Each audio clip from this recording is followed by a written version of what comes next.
하나님의 말씀 마가복음 1장 29절 말씀부터 45절까지 말씀입니다.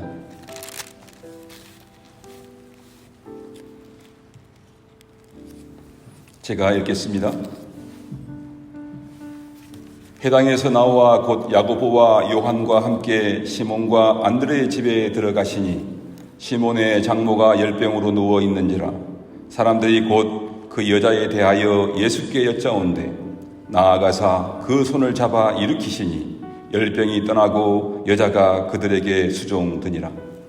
저물어 해질 때에 모든 병자와 귀신 들린 자를 예수께 데려오니 온 동네가 그분 앞에 모였더라. 예수께서 각종 병이 든 많은 사람을 고치시며 많은 귀신을 내쫓으시되 귀신이 자기를 알므로 그 말하는 것을 허락하지 아니하시니라.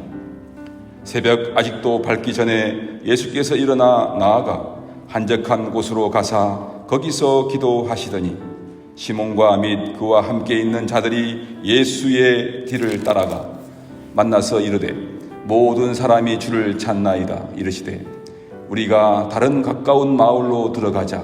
거기서도 전도하리니 내가 이를 위하여 왔노라 하시고 이에 온 갈릴리에 다니시며 그들의 여러 회당에서 전도하시고 또 귀신들을 내쫓으시더라.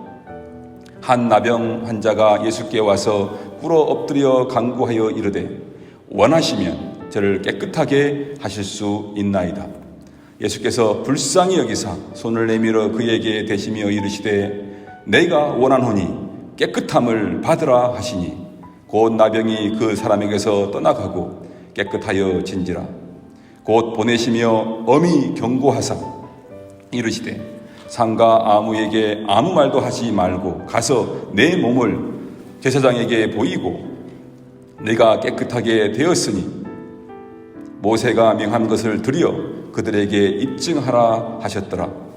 그러나 그 사람이 나아가서 이 일을 많이 전파하여 널리 퍼지게 하니 그러므로 예수께서 다시는 드러나게 동네에 들어가지 못하시고 오직 바깥 한적한 곳에 계셨으나 사방에서 사람들이 그에게로 나아오더라. 아멘. 오늘 말씀 제목은 주님의 일을 제대로 하려면입니다. 여러분들의 마음에 근심이 있습니까? 능력이 없어서 해결을 할 수 없는 문제가 있는 사람에게는 근심이 있습니다. 반대로 능력이 있어 해결할 수 있을 때에는 근심이 되지 않습니다. 여러분의 인생에서 근심은 결국 능력의 문제입니다. 질병도 마찬가지입니다. 능력이 없는 인간에게는 질병이 근심거리이지만 세상을 지으시고 다스리시는 주님께서는 마음만 먹으면 능히 다스릴 수 있는 문제일 뿐입니다. 그 사실을 믿는 베드로는 이렇게 말합니다. 너희 염려를 다 주께 맡기라. 너희 염려를 다 누구에게요? 주께 맡겨라. 남편에게, 아내에게, 누구에게가 아니고 너희 염려를 다 주께 맡겨라. 베드로는 인간이 짊어진 모든 염려와 근심이 예수님께는 아무것도 아니라는 믿음 때문에 이렇게 말씀하고 있는 것입니다. 우리 인생 가운데 계속해서 다가오는 수많은 문제들을 내 능력으로만 해결하려고 하면 마음의 평안은 결국 그 내 능력 안에 갇혀버립니다. 그러나 복잡해 보이는 문제들을 우리 주님의 능력에 맡겨버리면 어떻게 됩니까? 내 마음이 곧 평안해질 것입니다. 주님의 능력 안에는 해결되지 못할 일이 없기 때문입니다. 그러므로 평안은 내 능력이 아니라 주님의 능력 안에서만 얻을 수 있습니다. 그렇죠? 내 능력으로는 절대 마음의 참된 평안을 얻을 수가 없고 주님의 능력 안에서만 얻을 수 있습니다. 평안을 얻는 지혜는 우리 주님을 믿고 의지하는 그 길밖에는 다른 길이 없습니다. 첫 번째, 사람의 눈높이를 맞추시는 예수님의 마음입니다. 해당에서 일을 마치신 예수님 일행은 베드로의 집에 들리셨습니다. 사람들은 예수님이 도착하자 어수선하고 소란스러운 분위기에서 그 베드로의 장모가 지금 열병에 걸렸다는 것을 알려주었습니다. 그런데 예수님의 반응은 아주 담담했습니다. 다른 사람들은 어수선하고 막 그냥 급하고 막 그러는데 예수님은 그 얘기를 듣고 아주 담담했습니다. 그 이유는 예수님께 열병은 큰일이 아니었기 때문입니다. 인간들에게 병은 근심이고 큰 문제입니다. 하지만 예수님께는 당신이 원하시면 당장이라도 해결될 수 있는 문제이기 때문입니다. 그러면 예수님께는 열병이 문제가 아닙니다. 예수님은 베드로 장모의 병을 치료해 주셨고 방금 전까지 병자였던 여인은 자신을 낫게 해주신 예수님을 이제 섬기기 시작했습니다. 안식일이 끝나기를 기다렸다는 듯이 오후 늦게부터 이 소문을 들은 가까운 지역의 수많은 병자들이 예수님께 몰려오기 시작했습니다. 그리고 예수님은 그들의 병을 고치시고 귀신들을 쫓아내셨습니다. 예수님은 새벽에 일어나 한적한 곳에 가셔서 기도하신 후에 다른 가까운 마을로 전도하러 가셔서 귀신을 쫓아내시며 전도하셨습니다. 그때에 한 나병 환자가 예수님께 나왔습니다. 40절 말씀입니다. 한 나병 환자가 예수께 와서 꿇어 엎드려 간구하여 이르되 원하시면 저를 깨끗하게 하실 수 있나이다. 요즘은 개인에 따라 이 나병 환자를 고칠 수 있다고 합니다. 그러나 예수님 당시의 나병 환자는 고치기 힘든 병이었고 종교적인 그 편견까지 더해져서 나병 환자에 대해서 하나님의 저주를 받았다. 또 나병 환자들은 하나님의 저주라고 그렇게 받아들였습니다. 어쨌든 고칠 수 없는 병을 가진 병자, 하늘의 저주를 받은 병자는 예수님께 나와 간구했습니다. 여러분이 잘 아시듯 구약의 율법에 따르면 모든 나병 환자는 제사장에게 나병 환자로 판정을 받는 즉시 집과 살고 있는 공동체를 떠나야 했습니다. 나병 환자에게 사람이 가까이 오게 되면 나병 환자는 소리쳐야 했습니다. 나는 나병 환자요. 나에게 가까이 오지 마시오. 또 사람 옆에 가까이 가면 안 되었습니다. 오는 것도 못하게 했습니다. 그렇게 그가 인생을 살아야 했습니다. 그러므로 이 환자가 예수님이 계신 곳까지, 많은 사람들이 몰려있는 곳까지 찾아온다는 것은 참으로 아주 용감하면서도 또 한편으로는 아주 위험한 그러한 행동이었습니다. 잘못하면 돌에 맞아 죽을 수도 있기 때문입니다. 그가 예수님 앞에 나와서 이렇게 말합니다. 주님께서 원하시면 저를 깨끗하게 하실 수 있나이다. 믿음 있죠? 주님께서 원하시면 깨끗하게 하실 수 있다는 그 믿음이 그에게 있었던 것입니다. 우리는 여기서 두 가지를 추측해 볼 수 있습니다.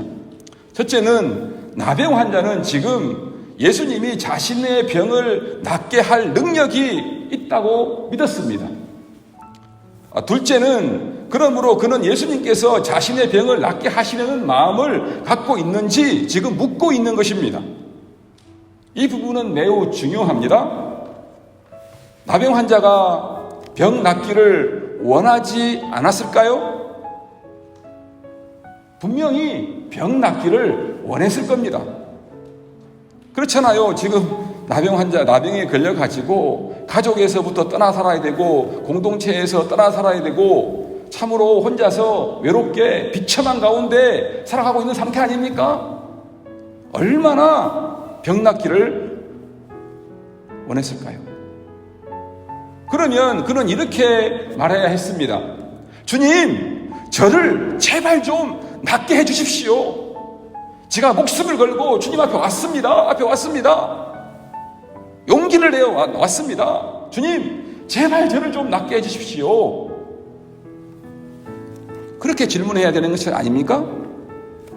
그런데 그는 자신의 그 의지보다 주님의 의사를 물었습니다. 왜 그렇습니까? 그는 자신의 의사가 중요하지 않다고 믿었기 때문입니다. 그러면 왜 그가 그렇게 생각을 했을까요? 자기에게는 그럴 만한 자격이 없다고 생각했기 때문입니다. 왜 자격이 없다고 생각을 했을까요? 그는 자신이 가족들로부터, 이웃들로부터, 심지어 하나님께로부터도 버림받았다고 생각했기 때문입니다. 왜 버림받았다고 그러면 생각했습니까? 자신이 하나님의 저주라 알려진 나병을 앓고 있기 때문입니다. 바로 이것이 나병 환자의 참 슬픈 현실입니다. 이처럼 불쌍한 사람이 어디 있습니까? 사람은 누구나 행복을 원합니다. 그리고 행복은 자신이 바라던 것이 이루어졌을 때 느끼는 감정입니다.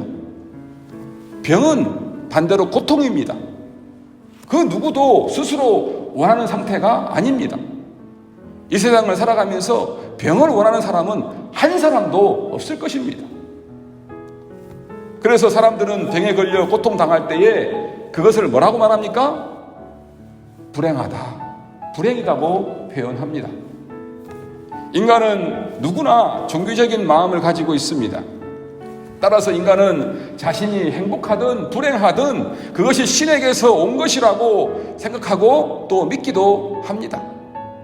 예수 믿지 않은 사람들도 내가 어떤 하나님께 신에게 내가 벌 받았어, 그런 표현도 쓰지 않습니까?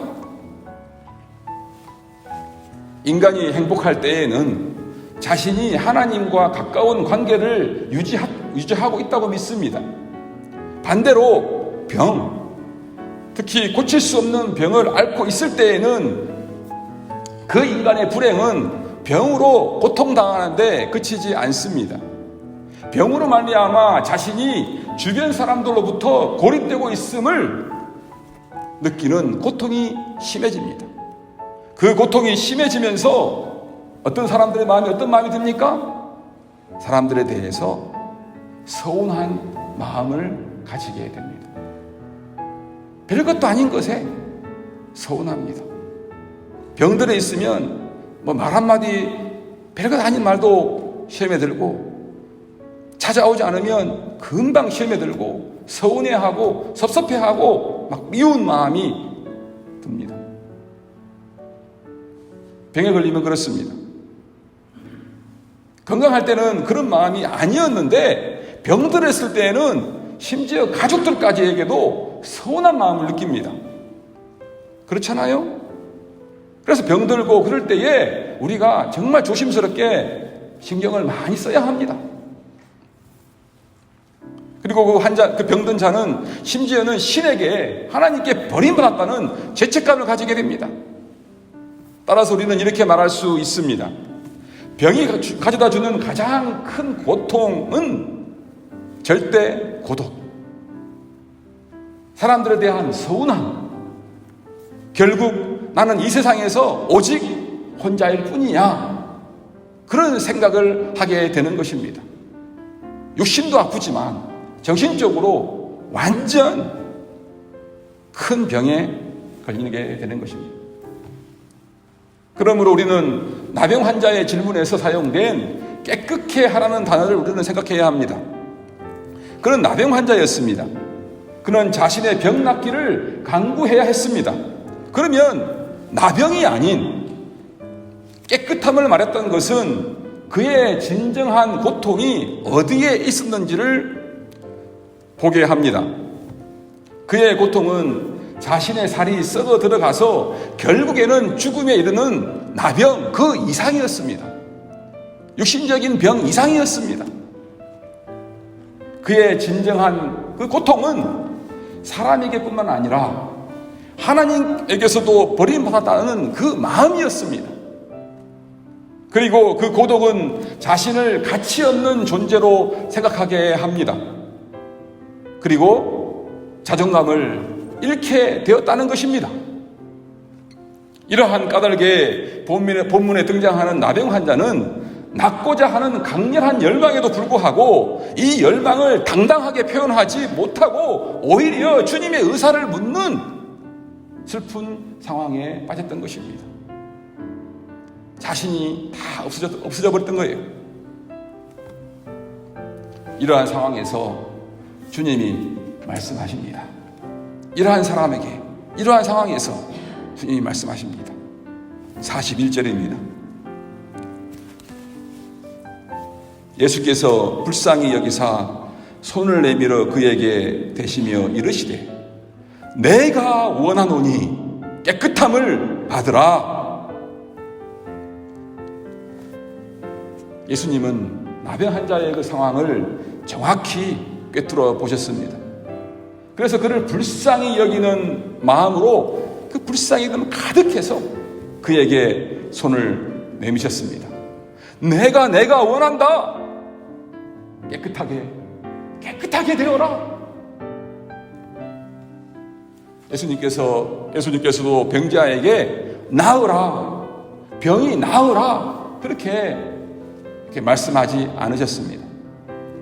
병자가 말한 대로 깨끗하게 되어라. 주님 깨끗하게 원합니다. 주님께서 말씀하십니다. 깨끗하게 되어라. 그렇게 말씀하셨습니다. 이는 주님께서 나병 환자의 마음을 지금 어떻게 하고 있는 거죠? 나병 환자의 마음을 지금 이해하고 있는 거예요. 그리고 그 나병 환자 그 사람의 그 수준에 그 마음에 맞추어 주려고 그렇게 하신 것입니다. 이것이 주님의 마음입니다. 자신이 저주받은 사람이라고 생각하고 가치 없는 사람으로 받아들인 나병 환자는 몸도 나병을 앓고 있었을 뿐만 아니라 정신적으로 자기 정체성을 상실하고 살아가는 참 큰 병자였습니다. 그런 육체적으로도 그리고 정신적으로도 치료를 받아야 했습니다. 육체적인 질병이 길어지면 정신적인 질병도 걸리잖아요. 예수님은 지금 그의 육신도 고치시고 정신도 고치시는 것입니다. 그러나 주님은 자신을 필요로 해서 앞으로 나온 사람의 문제를 다 들추어 내지 않으셨습니다. 주님은 병자의 수준으로 눈높이를 낮추셨습니다. 당신을 필요로 하는 백성들에게 맞추셨습니다. 주님은 철저히 백성들의 그 눈높이에 맞추며 주님의 일을 하셨습니다. 우리도 주님이 일하시는 그 마음과 그리고 그 방식을 따라서 우리가 주님의 일을 할 때에 그 상대방의 그 마음, 몸뿐만 아니라 마음과 삶까지도 잘 생각하면서 상대방의 수준에 맞추며 우리가 섬기도록 그렇게 노력을 해야 하겠습니다. 마지막 두 번째, 나에게 관해서 아무에게도 아무 말도 하지 말라입니다. 마지막으로 33절과 44절을 살펴보겠습니다. 43절, 44절입니다. 곧 보내시며 엄히 경고하사 이르시되 삼가 아무에게 아무 말도 하지 말고 가서 내 몸을 제사장에게 보이고 내가 깨끗하게 되었으니 모세가 명한 것을 드려 그들에게 입증하라 하셨더라. 주님은 나병 환자를 고치신 후에 아무에게도 말하지 말라고 아주 엄히 경고하셨습니다. 여러분, 병 고치신 일을, 주님의 병 고치신 일을 알리는 것이 좋지 않을까요? 더 많이 알리는 것이 좋지 않을까요? 알리면 알릴수록 주님께 좋지 않을까요?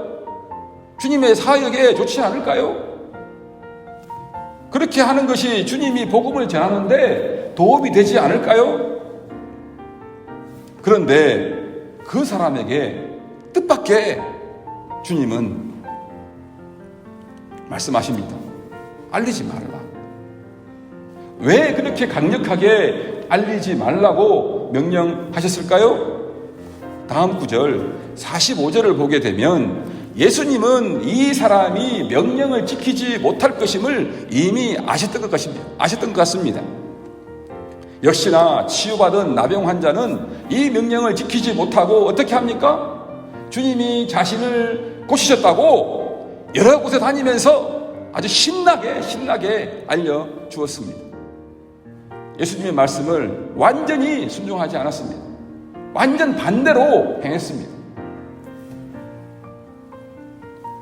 예수님은 이 일로 말미암아 가시는 곳곳마다 원치 않는 어려움을 겪으셨습니다.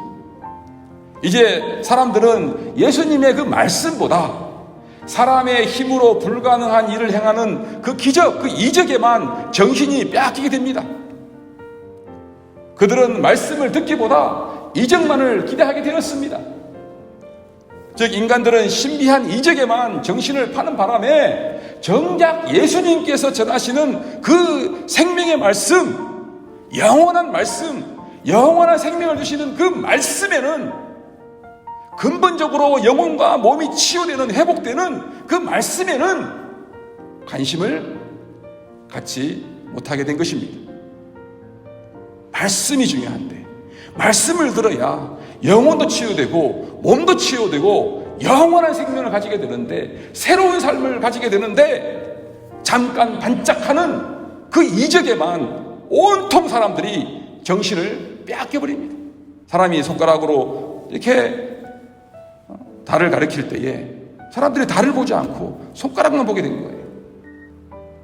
그들은 말씀을 듣기보다 이적만을 기대하게 되었습니다. 주님은 고침을 받은 병자 때문에 잘못된 기대로 몰려드는 사람들을 피해서 마을 변두리로만 그렇게 다니셔야만 했습니다. 우리가 나병 환자의 사건을 보면서 기억해야 할 것이 있습니다. 나병 환자는 예수님의 사랑과 자비함으로 말미암아 고침을 얻었습니다. 참 이는 참으로 귀한 은혜이고 참으로 귀한 기회였습니다. 그러나 주님께서 정말 강하게 당부하신 명령을 순종하지 못했습니다. 그는 고침받았다는 사실에 너무 기쁘고 흥분해서 자신이 경험한 이적이 효과적으로 주님의 사역에 사용될 수 없도록 망쳐놓았습니다. 여러분, 주님의 일은 이렇게 흥분한다고 되는 것이 아닙니다. 흥분한다고 이루어지는 일이 아닙니다.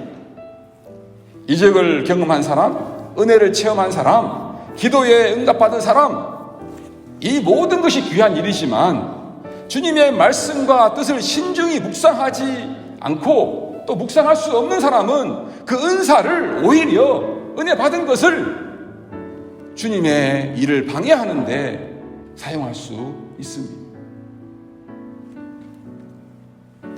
우리 주님도 이 부분을 아주 경계하셨습니다. 주님은 병고침과 귀신을 내쫓는 이적을 행하는 중에서도 하나님 아버지의 뜻을 온전히 이루기 위해서 어떻게 하셨습니까? 틈틈이 기도하셨습니다. 앞장 넘겨 보십시오. 35절. 이렇게 지금 굉장히 바쁘시게 막 병을 고치시고 막 귀신을 쫓아내는 이러한 상황 가운데에서 예수님이 지금 뭘 하고 있습니까? 35절에 보게 되면 새벽 아직도 밝기 전에 예수께서 일어나 나아가 한적한 곳으로 가사 거기서 기도하시더니, 주님도 복음을 전파하며 전도하시는 그 가운데에서도 하나님 아버지의 뜻을 구하고, 내가 지금 하나님 뜻에 맞게 행동하고 있는지 사역하고 있는지 겸손하게 기도하시며 자신의 사역을 점검하시고 또 새롭게 계획하시고 신중하게 수행을 했던 것입니다. 주님이 막 들떠가지고 막 흥분돼가지고 그렇게 사역을 하신 게 아니에요. 막 뱅고치면 사람들이 뱅고쳐지고 귀신이 쫓아나가고 막 그런 걸 보면서 야 신난다 좋다 막 그러면서 막 흥분돼가지고 예수님이 그렇게 사역하지 않으셨어요. 그렇죠? 하나님의 뜻을 늘 기도하시면서 사역을 점검하시면서 또 계획하시면서 신중하게 사역하셨던 것입니다. 주님께서. 여러분, 우리가 주님의 일에 사용되려면 먼저 영적으로 뿐만 아니라 인격적으로 성숙해져야 합니다. 열정만으로는 주님의 일을 온전히 수행할 수가 없습니다. 흥분한다고 하나님 나라가 이 땅에 임하지 않습니다. 오히려 방해하기가 쉽습니다. 주님의 제자들을 보십시오. 그들 가운데 심지어는 우리의 아들이라 불리는 사람들까지 있었습니다. 그만큼 다혈질이었지만 그들은 오랜 시간 예수님의 그 단련을 받아서 그 열정을 조절할 수 있는 온유한 그 성품을 가진 사람이 되기까지 주님은 그들을 기다려야 했습니다. 주님의 일은 일꾼 자신의 그 열정만으로 하는 것이 아니라 어떻게 하는 것입니까? 성령의 능력에 붙잡혀서 그분의 말씀을 철저히 순종함으로써 가능합니다. 주님께서 그렇게 사역하셨습니다. 성령에 이끌리시고 하나님 아버지의 뜻에 철저히 순종하시면서 주님께서 그렇게 사역하신 것입니다. 그럴 때 가능합니다. 하나님께서 자신의 교회를 사랑하시고 교회를 돌보시고 성장시키시기 위해 성도들에게 주시는 특별한 능력인 그 영적인 기능인 그 은사도 마찬가지입니다.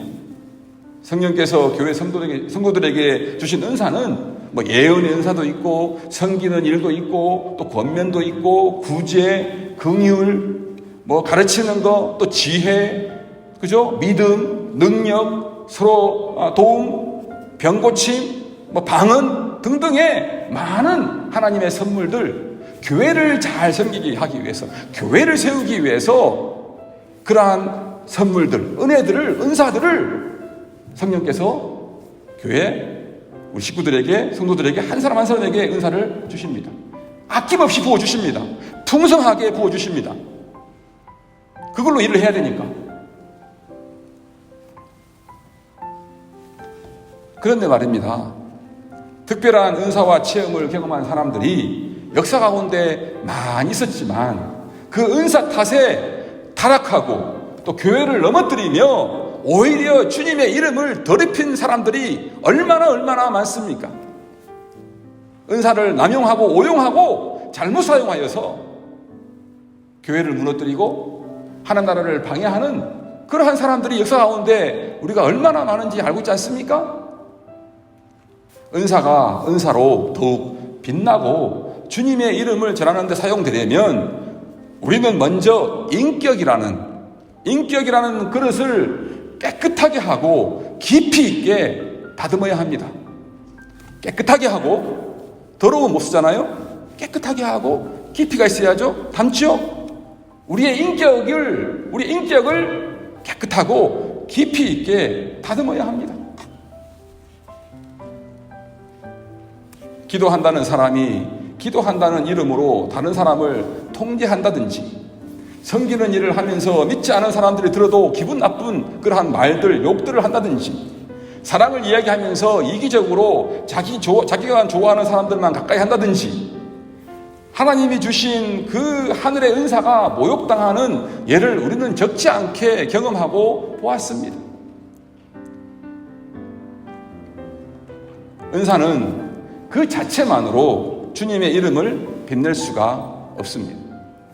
깨끗하고 깊은 인격 속에 담아야 비로소 아름다운 주님의 이름을 널리 증거하게 됩니다.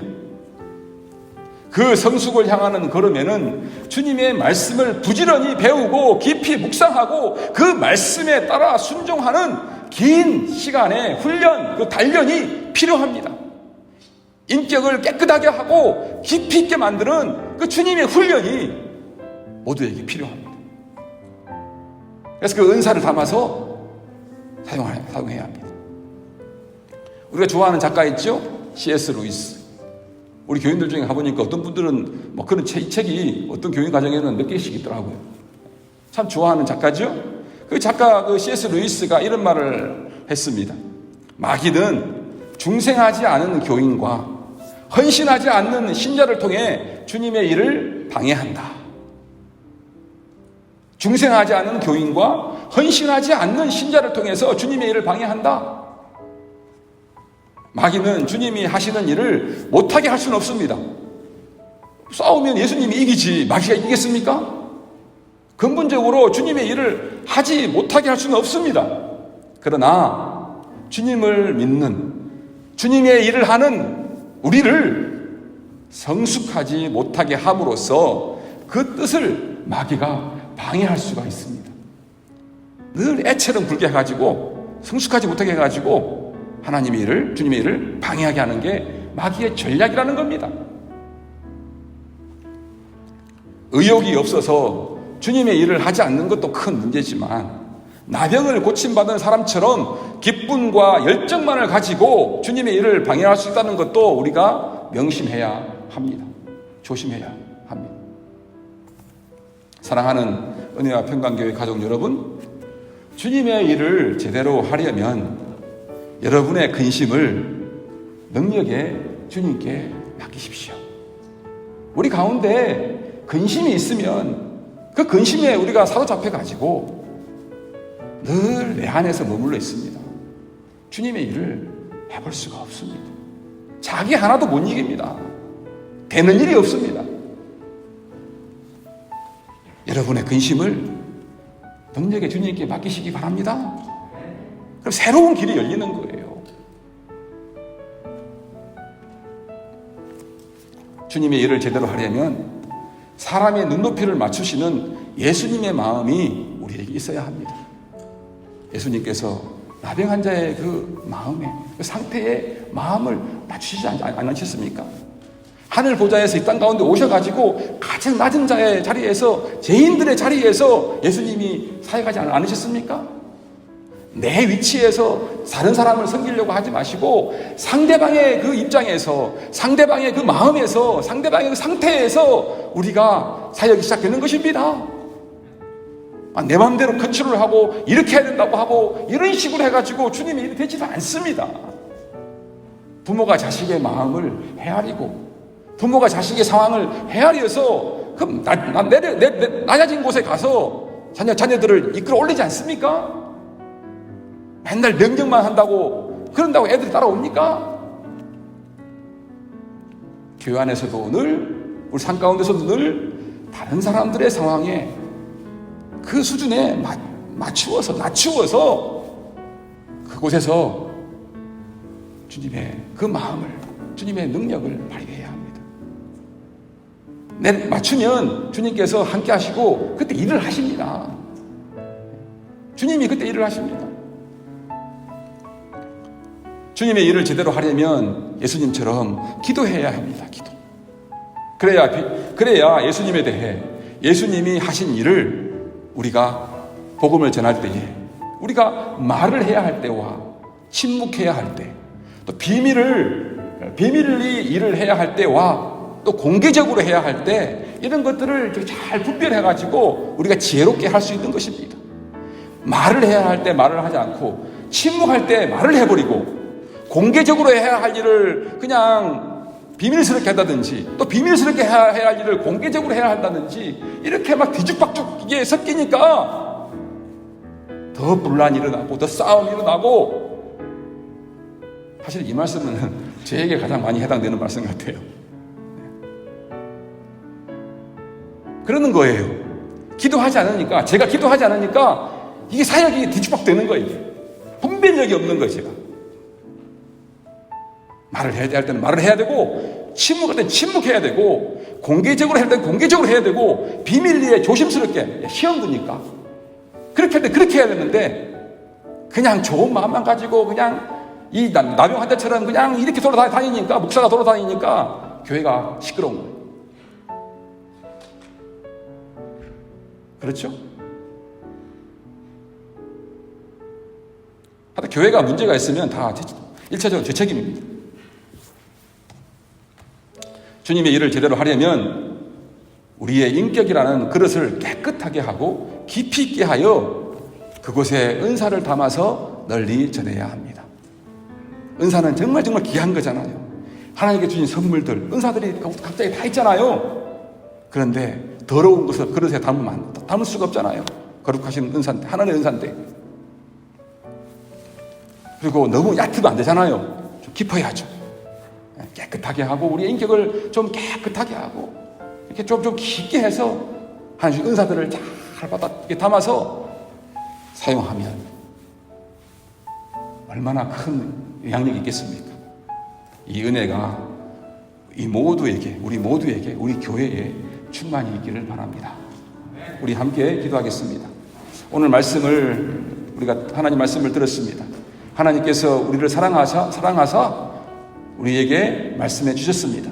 우리 각자에게 오늘 말씀을 들은 것 중에서 성령께서 결단을 요구하시는 것 있으시면 이 시간에 결단하시면서 기도하시고 우리가 더욱더 새롭게 되기를 원합니다. 찬송가 331장 함께 부르신 후에 축도로 마치겠습니다. 331장입니다. 영광을 받으신 만유의 주여,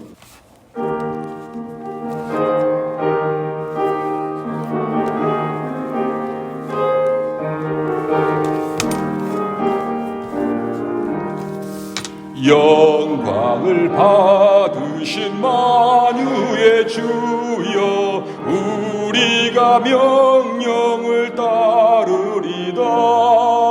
베푸신 은혜를 감사히 알고 진실한 마음으로 섬기겠네.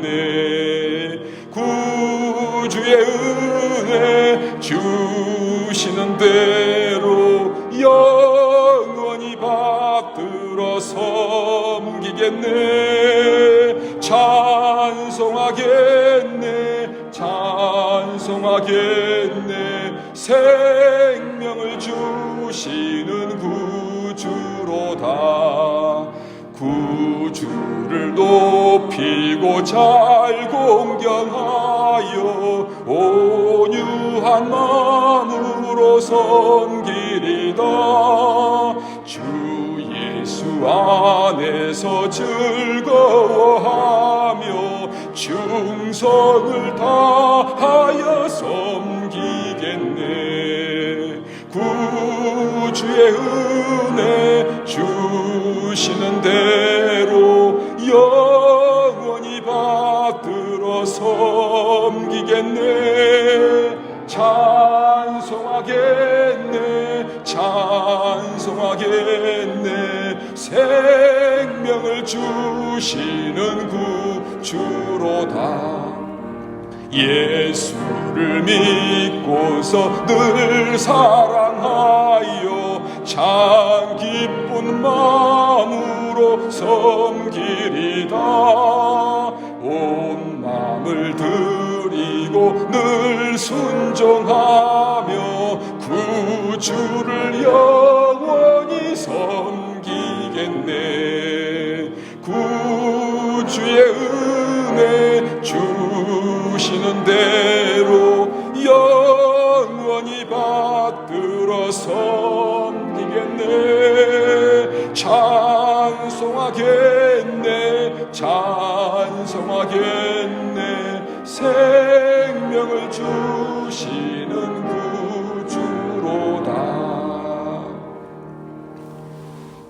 온 인류를 구원하시기 위해서 하나님 아버지의 뜻에 온전히 순종하신 우리 구주 예수 그리스도의 은혜와 예수님을 통해서 우리를 얼마나 사랑하시는지 보여주신 우리 하나님 아버지의 사랑하심과 오늘도 우리와 함께 하시며 하나님의 사랑과 하나님의 능력으로 우리가 살아갈 수 있도록 도와주시고 인도해 주시고 교통케 하시는 성령님의 역사가 오늘 예배에 나와 말씀을 듣고 앞으로 더욱더 주님을 제대로 믿고 주님을 제대로 따르고 주님을 제대로 섬기기로 결단하는 우리 은혜와 평강교회 모든 식구들 위해 이제부터 영원토록 함께 있을지어다. 아멘.